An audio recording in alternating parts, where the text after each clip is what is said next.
现代伫迈向100年的关键时刻，第18届新任校长沈梦如2月1号伫教育部处长刘梦琪监告，对下任校长苏慧珍手中接下印信。虽然新代校长遴选过程风风雨雨，但教育部处长伫致辞嘛均生笑，伊担任新代校长的遴选委员将伊结束，标准的燃烧自己，照亮别人。伫竞争激烈、接下重大的沈梦如，伫宣誓就职以后强调，一定会重视师生的权益，将新代带向国际。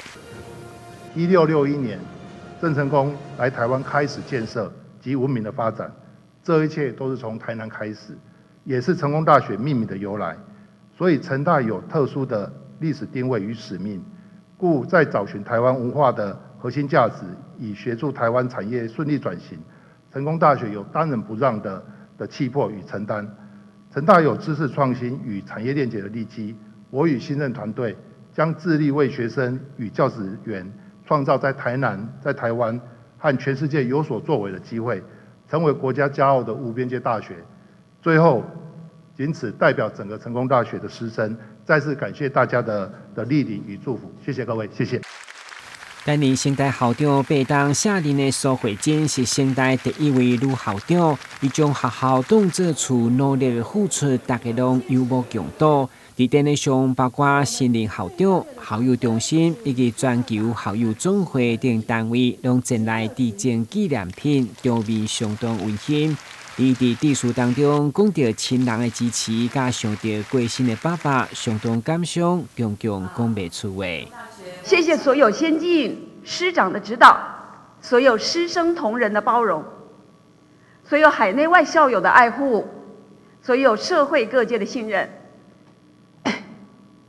还有我的弟弟妹妹，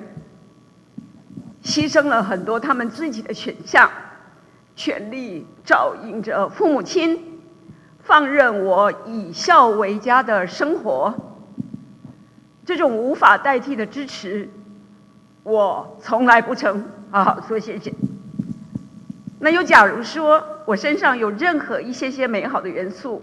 无一不是来自父母亲的给予。今天爸爸第1次缺席，但是请容许我再一次公开的谢谢他们竭尽一切所能给我的教育，这是我之所以能够有任何一点点贡献的所有基础。天高海阔，云水仍相逢。我知道今天之后，我们对世界美好的期待与努力都将永如初相见。谢谢大家。伫交接典礼上，这观礼贵宾当中，一届大脑韩良成是唯一致辞的贵宾，用传承创新延续来勉励新任校长。同时，会长沈梦如嘛公布新的1级主管，并颁发聘书，甲团队正式上任。伫新的一档，新人新气象，场面隆重盛大。咱新闻军职何乔邦采访过的。